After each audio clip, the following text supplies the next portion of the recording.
Hello friends, welcome to Devanshika stories world. ఇప్పుడు మీరు వినబోతుంది I hate you Mrs Arnav స్టోరీలోని 24వ భాగం. ఇక పొలానికి తీసుకువెళ్ళిన రామరెడ్డి గారికి దాదాపు 5 ఎకరాల పొలాన్ని, అది కూడా ఇంకా సాగుకి రెడీ చేయని పొలాన్ని చూపించి, ఇదే నువ్వు సాగు చేయాల్సిన పొలం.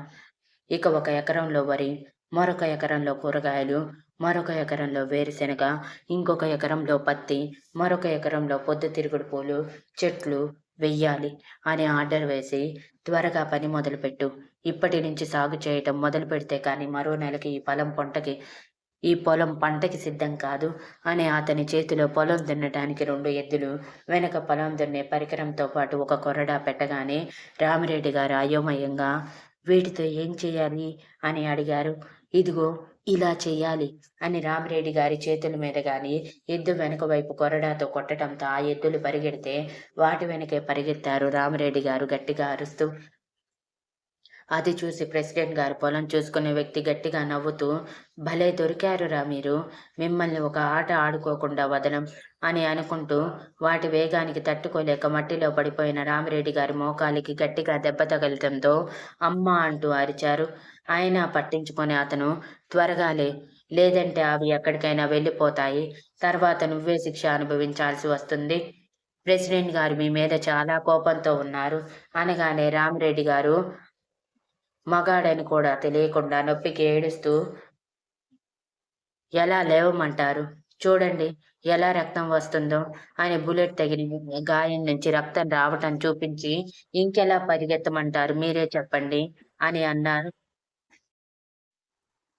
అదంతా మాకెందుకు? చెప్పిన పని చేయటమే మీ పని. త్వరగా లే అని విసురుగా రామిరెడ్డి గారిని లేపి నించోబెట్టిన ఆయన నిలబడలేక, ప్లీజ్, నా వల్ల కావటం లేదు. నేను ప్రెసిడెంట్ గారిని బ్రతిమలాడుకుంటాను. ఈ ఒక్క రోజుకి నన్ను వదిలేయండి అని బ్రతిమలాడటంతో అతను విసుగ్గా, అయితే పోయి బ్రతిమలాడుకో. పొరపాటున ఆయన కానీ శిక్షిస్తే తప్పక శిక్ష నువ్వు అనుభవించాల్సి వస్తుంది. పో అని చెప్పి ఆ ఎద్దులని అదుపు చేసి వాటిని తీసుకొని తిరిగి ఇంటికి బయలుదేరాడు ప్రెసిడెంట్ గారి పొలం చూసుకునే వ్యక్తి.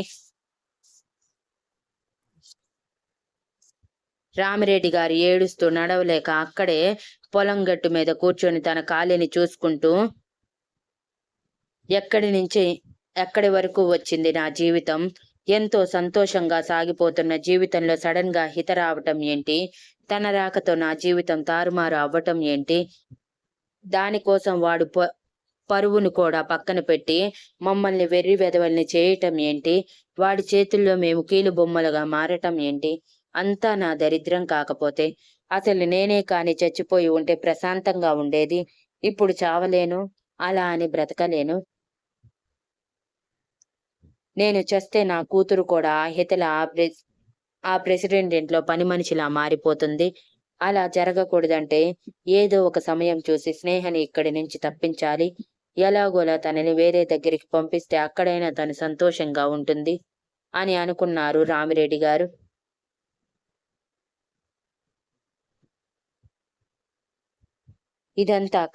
ఇల్లంతా కష్టంగా దులిపేసి వంటగదిలో వంట చేయటానికి చేరిన స్నేహ కాళ్ళ దగ్గర ఏదో పారాడుతున్నట్టు అనిపించటంతో ఏంటి అని చూసిన స్నేహకి పాము బుసలు కొడుతూ కనిపించగానే బిగుసుకుపోయి అరవలేక, అలా అని కదలలేక, పాముని చూస్తుంటే గుండె ఆగిన ఫీలింగ్ వచ్చి ఏం చెయ్యాలో అర్థం కాక ఏడుపుని గొంతులోనే ఆపుకొని పెదవులు బిగబట్టి నిలబడి ఉంది భయంతో చెమటలు చిందిస్తూ.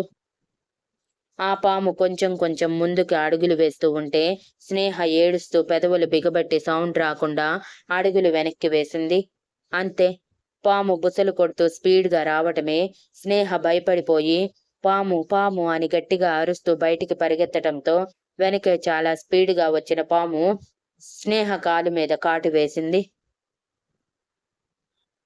దెబ్బకి స్నేహ అమ్మ అంటూ అరుస్తూ అక్కడే కూర్చుండిపోతే అప్పుడే వచ్చిన పాలేరు ఆ పాముని తీసుకువెళ్లి బయట విసిరేసి స్నేహాన్ని చూసి గట్టిగా నవ్వాడు. స్నేహ ఉక్రోషంగా, ఎందుకు నవ్వుతున్నావు?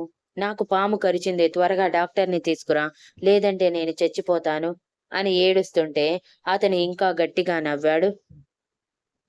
ఇంతలో తన అరుపులకి ఇంట్లో వాళ్ళందరూ బయటికి రావటంతో పాటు ప్రెసిడెంట్ కొడుకు స్నేహని విచిత్రంగా చూస్తుంటే ప్రెసిడెంట్ గారు ఏం జరిగిందని అడిగారు.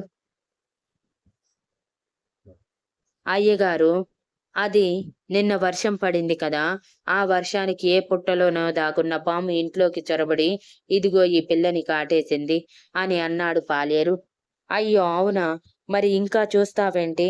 మన ఊరిలో ఉన్న ఆయుర్వేద డాక్టర్‌ని త్వరగా తీసుకురా అని ప్రెసిడెంట్ గారి అబ్బాయి అంటుంటే, పాలేరు తలదించి చేతులు కట్టుకొని, బాబుగారు, అది వానపాము బాబూ! అది కాటు వేసినా విషం కక్కదు. అమ్మాయికి ఎటువంటి ప్రమాదం లేదు. భయపడటం వలన ఈ అమ్మాయి శరీరమంతా చెమటలు పోసి ఉన్నాయి అంతే అని అనగానే, స్నేహ ఏడుస్తూ, వానపామైతే ఏంటి? అది మనుషుల్ని చంపదా? మీరు మనుషుల్ని చంపటానికి మమ్మల్ని ఇక్కడికి తీసుకువచ్చినట్టున్నారు. నన్ను ఇమ్మీడియేట్‌గా డాక్టర్‌కి చూపిస్తారా లేదా? అని అనగానే, ప్రెసిడెంట్ కొడుకు ఇరిటేటింగ్‌గా, మా ఇంట్లో ఇంత గోల చేస్తున్నావు? ఒకవైపు చెప్తూనే ఉన్నాడు కదా ఏమీ కాదని. ఏదైనా అయినప్పుడు చూసుకుందాంలే అని చెప్పి పాలేరుని తీసుకొని పక్కకి వెళ్ళి, ఎవరు ఈ అమ్మాయి? అని అడిగి స్నేహ వాళ్ళ పుట్టు పూర్వోత్తరాలు మొత్తం తెలుసుకొని హితకి అన్యాయం చేశారని తెలియగానే కోపంగా మారిపోయాడు. బికాజ్ అతను హితని మౌనంగా ఇష్టపడటం వలన. స్నేహ ఇంకా ఏడుస్తూ ఉంటే ప్రెసిడెంట్ గారి భార్య విసుగ్గా, నట్టింట్లో ఆడపిల్ల ఏడవకూడదు. ఆ మాత్రం కూడా తెలియదా? చిచి, మీలాంటి వాళ్ళని పనిలో పెట్టుకున్నందుకు మమ్మల్ని అనుకోవాలి. లే ముందు అంటూ విసురుగా స్నేహాన్ని లేపి వంటగదిలోకి లాక్కెళ్ళి, వంట కూడా చేయలేదా? ఛ! నిన్ను నమ్ముకున్నందుకు మంచి బుద్ధి చెప్పావు. అరగంటలో వంట పూర్తి కాలేదంటే వాత పెడతాను అని వార్నింగ్ ఇచ్చి బయటికి వెళ్ళిపోతే, స్నేహ ఏడుస్తూనే ఏం చెయ్యాలో అర్థం కాక, ఒసేయ్ హిత, నువ్వక్కడ రాజభోగాలు అనుభవిస్తుంటే నన్నిక్కడ పని మనిషిని చేశావు కదే! నువ్వు కానీ నా ఎదురుగా ఉండుంటే ఈ క్షణం నన్ను కాటేసిన పాము చేత నిన్నే కాటేయించేదాన్ని. ఛీ! నిన్ను తలుచుకున్నా అసహ్యం వేస్తుందే. నీ వల్ల, కేవలం నీ వల్ల ఎంతో భవిష్యత్తున్న నేను ఈ మట్టి పిసుక్కునే పల్లెటూరులో పడ్డాను. ఏదో ఒక రోజు నేను ఈ ఊరి నుంచి బయటపడకపోను. అప్పుడు, అప్పుడు ఉంటుంది నీకు అని కోపంగా అనుకుంటూ యూట్యూబ్ చూసుకోవాలి అనుకున్న తన ఫోన్ కూడా లేకపోవటంతో చేతులు పిసుక్కుంటూ నిలబడింది. ఇంతలో ప్రెసిడెంట్ కొడుకు వంటగదిలోకి వచ్చి, ఏయ్ అమ్మాయ్ అని విసురుగా అరవగానే స్నేహ ఉలిక్కిపడి వెనక్కి తిరిగి, ఎవరు నువ్వు అని అడిగింది. నేను ఎవరైతే నీకెందుకు? నీ పని ఈ ఇంట్లో పని చేయటం. అసలు అమ్మ చెప్పిన పని ఒక్కటైనా చేస్తున్నావా? వంట చేయమంటే చేతులు రుద్దుకుంటున్నావేంటి? చేతుల్లో నుంచి నీకేమైనా నిప్పులు వస్తాయా? అని వెటకారంగా అడిగి, నా కోసం చికెన్ బిర్యానీ చేసి తీసుకురా. ఇక అమ్మ వాళ్ళ కోసం అంటూ దాదాపు 10 రకాల వంటల లిస్ట్ ఇచ్చి, త్వరగా చెయ్. లేదంటే అమ్మ చెప్పినట్టు నిజంగానే నీ చేతులు కాల్చేసిద్ది. అసలే మా అమ్మ సూర్యకాంతం టైప్ అని భయపెట్టి మరీ బయటికి వెళ్ళిపోగానే, స్నేహ ఏడుస్తూ, ఇప్పుడేం చెయ్యాలో కూడా అర్థం కావటం లేదు. సమయానికి అమ్మ కూడా లేదు ఐడియా ఇవ్వటానికి అంటూ ఐడియా బయటికి పరిగెత్తి గుమ్మం దాటుతున్న ప్రెసిడెంట్ కొడుకుని ఆపి, సార్ మీ ఫోన్ ఇస్తారా? యూట్యూబ్ చూసి వంటలన్నీ చేసేస్తాను. లేదంటే నేను చేసిన వంటలు తిని మీరే బాధపడతారు అని అనగానే అతను విసుగ్గా తన ఫోన్ స్నేహ చేతిలో పెట్టి, జాగ్రత్త, చిన్న స్క్రాచ్ వచ్చినా సరే ₹1,00,000 కట్టాలి నువ్వు. బికాజ్ అది ఐఫోన్ అని వార్నింగ్ ఇచ్చి వెళ్ళిపోయాడు కావాలని పాస్వర్డ్ చెప్పకుండా. స్నేహ హుషారుగా వంటగదిలోకి వెళ్లి ఫోన్ ఓపెన్ చేయాలని ట్రై చేసినా స్నేహకి అది ఫింగర్ ప్రింట్ లాక్‌తో పాటు ప్యాట్రన్ ఉండటంతో, అయ్యో! పాస్వర్డ్ అడగటం మర్చిపోయానే అని బయటికి పరిగెత్తింది. కానీ తను వెళ్ళేసరికి ఆల్రెడీ అతని బైక్ మీద బయటికి వెళ్ళిపోవటంతో తల మీద చేతులు వేసుకొని, ఈ ఫోన్ ఇక నాకెందుకు? దేనికి పనికొస్తుంది? అని వంటగదిలోకి చేరిన తను ఎలాగైనా ఏదో ఒక వంట చేసి పెట్టాలని తనకి వచ్చిన రీతిలో వంట చేయటం మొదలుపెట్టింది.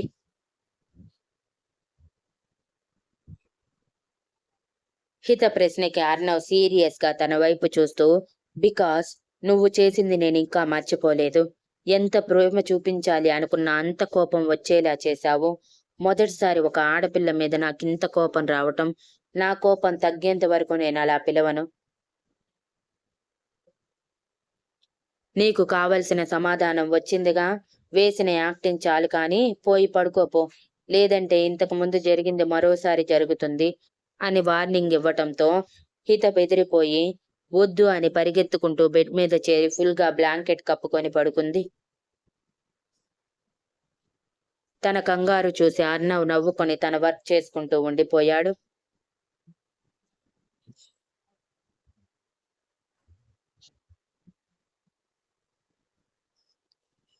మధ్యాహ్నానికి వంటలన్నీ డైనింగ్ టేబుల్ మీదకి చేరితే ప్రెసిడెంట్ గారి ఫ్యామిలీ మొత్తం తినటానికి వాళ్ళ చైర్స్ లో కూర్చున్నారు. స్నేహ మొదటిసారి వంట చేసిన దానికి ఎగ్జైట్మెంట్ తో కూర్చోండి మీకోసమే స్పెషల్స్ చేశాను అంటూ వాళ్ళని కూర్చోబెట్టి వడ్డించనా అని అడిగింది. ప్రెసిడెంట్ గారి కుటుంబంలో ప్రెసిడెంట్ గారు, ఆయన భార్య, ఒక కొడుకు, కూతురు. కొడుకు చదువు అయిపోయి ప్రస్తుతం ప్రెసిడెంట్ గారికి సాయంగా ఉంటూ పొలం పనులు మిగిలినవన్నీ చూసుకుంటూ ఉండిపోయాడు. జాబ్ చేయనని చెప్పి. ఇక కూతురు డిగ్రీ చదువుతుంది. స్నేహ ఎగ్జైట్మెంట్ చూసి నలుగురు కొంచెం టెన్షన్ గా ఒకరి మొహాలు ఒకరు చూసుకుని సరే వడ్డించు అనగానే స్నేహ తను చేసిన వంటలన్నీ వడ్డించి తినండి, తిని ఎలా ఉందో తప్పకుండా చెప్పాలి అని నవ్వుతూ అంది. స్నేహ చేసిన వంటలు చూసిన ప్రెసిడెంట్ గారి ఫ్యామిలీ విచిత్రమైన ఎక్స్ప్రెషన్స్ పెట్టి ఏంటి ఇది మనుషులు తినటానికే చేశావా, లేదంటే నువ్వు తినటానికి చేసుకున్నావా అని వెటకారంగా అడిగారు ప్రెసిడెంట్ గారి భార్య. లేదు మీరు తినటానికే ప్రత్యేకంగా చేశాను అని స్నేహ నవ్వుతూ చెప్పగానే ప్రెసిడెంట్ గారి భార్య ఫోర్స్ గా పైకి లేచి అంటే ఏంటే నీ కళ్ళకు మేము ఏలియన్స్ లా కనిపిస్తున్నావా, అసలు ఏంటి ఈ వంట, అన్నం ఏంటి అలా జిగడుగా ఉంది, ఇక ఈ చికెన్ ఛీ చూడటానికే అసహ్యం వేస్తుంది, పచ్చిగా ఎలా ఉందో చూడు, మళ్ళీ దానికి మసాలా, కారం, ఉప్పు అద్దినట్టు డెకరేషన్ ఒకటి అని విసురుగా అరిచి ఇక కూరలు అమ్మో భయానకం, వాటి గురించి మాట్లాడుకోకూడదు, ఇలాంటివి పెట్టి మమ్మల్ని చంపేసి ఇక్కడి నుంచి తప్పించుకోవాలని అనుకుంటున్నావా అంటూ స్నేహని కిచెన్ లోకి తీసుకువెళ్లి చెప్పినట్టే చేతి మీద గట్టిగా వాత పెట్టగానే స్నేహ ఇల్లు లేచిపోయేంత గట్టిగా కేక వేసి ఏడుస్తూ ఆ చేతిని తీసుకువెళ్లి నీళ్లలో పెట్టిన మంట ప్రస్తుతానికి తగ్గిందే కానీ బయటికి తీయగానే మళ్ళీ మంట పుడుతూ ఉంటే ఏడుస్తూ కోపంగా ప్రెసిడెంట్ గారి భార్య వైపు చూస్తూ ఎంతో కష్టపడి మీకోసం వంట చేస్తే ఇంత పెద్ద పనిష్మెంట్ ఇస్తారా, మీరేం చెప్పారు, వంట చేయమని చెప్పారు, చెప్పినంటే చేశాను, అది మీకు నచ్చాలా నచ్చకూడదా అని నాతో చెప్పలేదుగా, నాకు నచ్చినట్టు చేయటం కూడా తప్పే అన్నట్టు మీ ఇష్టానికి ప్రవర్తిస్తున్నారు, నేను మనిషిని అనుకుంటున్నారా పశువుని అనుకుంటున్నారా, ఇలా చేస్తున్నారు అని ఆవేశంగా అరుస్తుంటే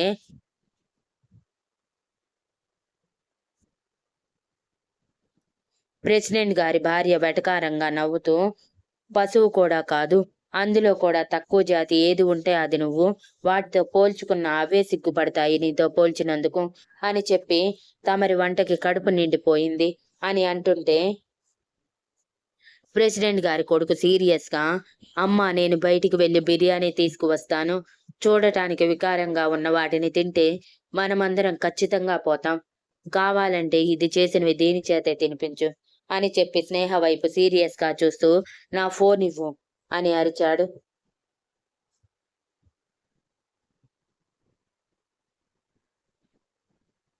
స్నేహ గుటకలు మింగుతూ అది ఫోన్ నేను రైస్ కడిగేటప్పుడు వాటర్లో పడిపోవటంతో దానిని ఏ పాటికి ఆ పాటి పీకి ఎండలో పెట్టాను ఆరటానికి, లేదంటే ఫోన్ పని చేయదు కదా అని గచ్చు మీద ఎండకి పెట్టిన ఫోన్ చూపించగానే ప్రెసిడెంట్ కొడుకు కోపంగా నీకేమైనా పిచ్చా, లేకపోతే నిజంగానే మెంటల్ హాస్పిటల్ నుంచి వచ్చావా, ఎవడైనా ఐఫోన్ ని ఇలా చేస్తాడా, దీని వాల్యూ తెలుసా నీకు, నా ఫోన్ వాల్యూ 2 days లో నువ్వు నాకు కట్టాలి, లేదంటే ఏం చేస్తానో నాకే తెలియదు గుర్తుంచుకో అని అరిచి నాన్న మీ ఫోన్ ఇవ్వండి అని ప్రెసిడెంట్ గారి ఫోన్ తీసుకుని బయటికి వెళ్ళిపోతే ఫోన్ పాడు చేసుకునేందుకు ఎక్స్ట్రాగా మరో వాత పెట్టారు ప్రెసిడెంట్ గారి భార్య.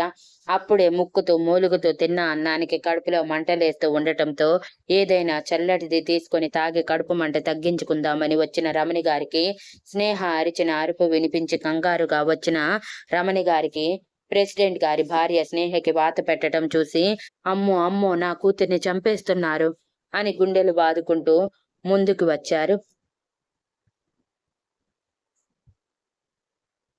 ఆమెని చూడటమే ఇప్పుడు నువ్వొక్కదానివే తగ్గావు అని వెటకారంగా అంటూ ఉన్నప్పుడే ఆ ఇంట్లోకి వచ్చారు రామిరెడ్డి గారు.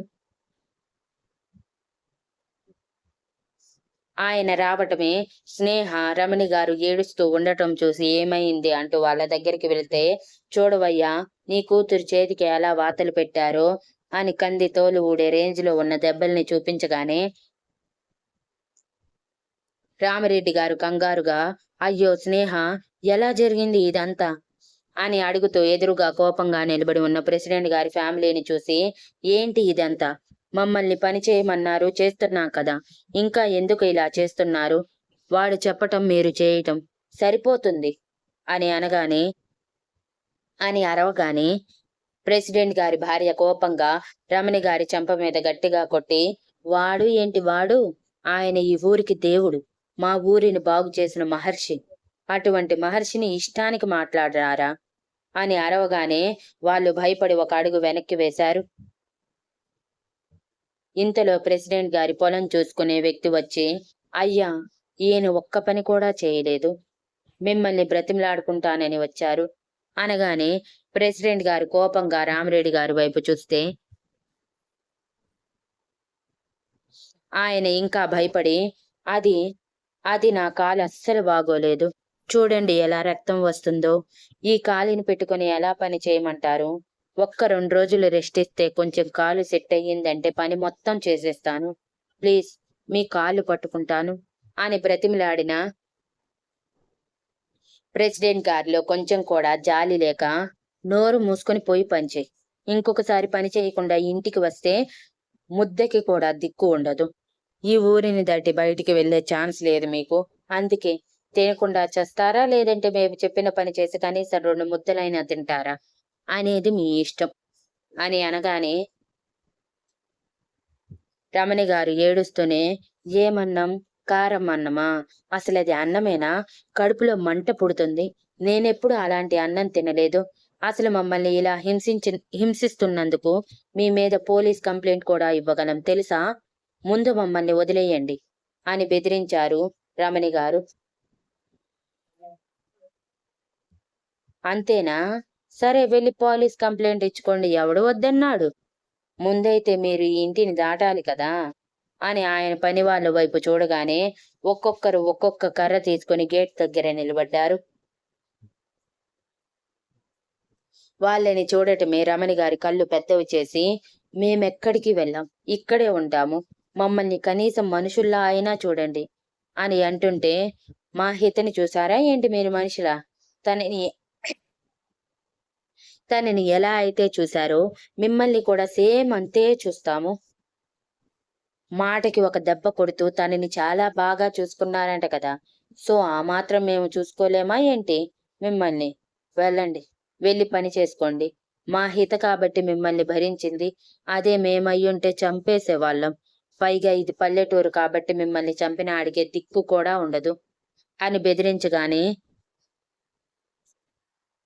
ముగ్గురు భయపడిపోయి లేదు లేదు మేము మీరు చెప్పిన పని చేస్తాము అని ఒప్పుకున్నారు. కానీ రామిరెడ్డి గారికి బాగా ఆకలిగా ఉండటంతో పని చేయటానికి ఓపిక కావాలి కదండి కొంచెం అన్నం పెట్టండి అని అడిగితే తప్పకుండా మీ కూతురు వంట చేసింది ఆ వంటలు మొత్తం మీరే తినండి ఈ బంపర్ ఆఫర్ మీకు మాత్రమే అని పని వాళ్ళ వైపు చూడగానే వాళ్ళు గబగబా మొత్తం సర్ది తీసుకువచ్చి తినండి సంతోషంగా తినండి ఇది తిన్నందుకు రాత్రి భోజనం ఉండదు అని మొత్తం వాళ్ళకి అప్పగించి అందరూ లోపలికి వెళ్ళిపోతే రమణి గారు రామిరెడ్డి గారు సంతోషంగా సడన్ గా ఇంత విచిత్రం ఏంటి ఏదైతే ఏంటి ఆకలవుతుంది ముందు భోజనం చెయ్యాలి అనుకుంటూ ఇటు రమణి గారు అటు రామిరెడ్డి గారు ఇద్దరు ఆ భోజనాన్ని తీసుకుని ఎక్కడ కూర్చోవాలో తెలియక ఎండకి మండిపోతున్న గచ్చు మీదే కూర్చున్నారు. కింద కాలిపోతున్న కడుపులో ఆకలి ముందు ఆ మంట పెద్దగా అనిపించకపోవటంతో తినటానికి బౌల్స్ ఓపెన్ చేసిన వాళ్ళకి చిత్ర విచిత్రమైన వంటకాలు కనిపించి కళ్ళు పెద్దవి చేసి, స్నేహ, ఇవన్నీ ఏంటి అని అడిగారు. అమ్మా, ఇవన్నీ నేనే చేశాను. ఇదిగో, ఇది చికెన్ బిర్యానీ అంటూ నీళ్లుగా ఉన్న రైస్ లో పచ్చి పచ్చిగా ఉన్న చికెన్ చూపించి చెప్పి, ఇక ఇది బంగాళదుంప ఫ్రై అని మాడిపోయి ఉన్న బంగాళదుంప ఫ్రైని చూపించి, ఇక ఇది రసం అని కారపు నీళ్ళలా ఉన్న వాటర్ చూపించి, ఇదిగో ఇది వైట్ రైస్ అని గర్వంగా చెప్పి లోపల ఉన్న అన్నం సరిగా ఉడకక బియ్యంగానే ఉన్న రైస్ చూపించగానే రామిరెడ్డి గారు రమణి గారు కళ్ళు పెద్దవి చేసి, అందుకేనే వాళ్ళు నిన్ను కొట్టింది, ఈ పూటకి రాత్రికి ఇక పస్తే అని నీరసంగా అనుకుని అవన్నీ అక్కడే వదిలేశారు ఇద్దరు. ఇక రామిరెడ్డి గారిని బలవంతంగా పొలానికి తీసుకువెళ్లటంతో తప్పక వెళ్ళిపోయారు. స్నేహ ఏడుస్తూ రమణి గారి పక్కనే కూర్చుండిపోతే రమణి గారికి ఏం చెయ్యాలో అర్థం కాక ఎలా అక్కడి నుంచి తప్పించుకోవాలో అని ప్లాన్స్ గీసుకుంటూ ఉన్నారు. ఇంతలో సరళ వచ్చి, ఏయ్, పశువుల దగ్గరికి పద, అవి ఆకలికి ఎంత గట్టిగా అరుస్తున్నాయో వినిపించటం లేదా? వాటికి మేత వేసేది లేదా అని బరబరా లాక్కెళ్ళిపోతే స్నేహ ఒక్కటే ఎండలో కూర్చుండిపోయింది బాధగా. Next update promo. కాలేజ్లో అడుగుపెట్టిన హిత చుట్టూ భయంగా చూస్తూ ఉంటే ఫోన్లో ఉన్న అర్ణవ్, వెళ్ళు హిత, భయపడకు, నువ్వు ప్రతి ఒక్కటి ఫేస్ చేయాలి ఇకపై.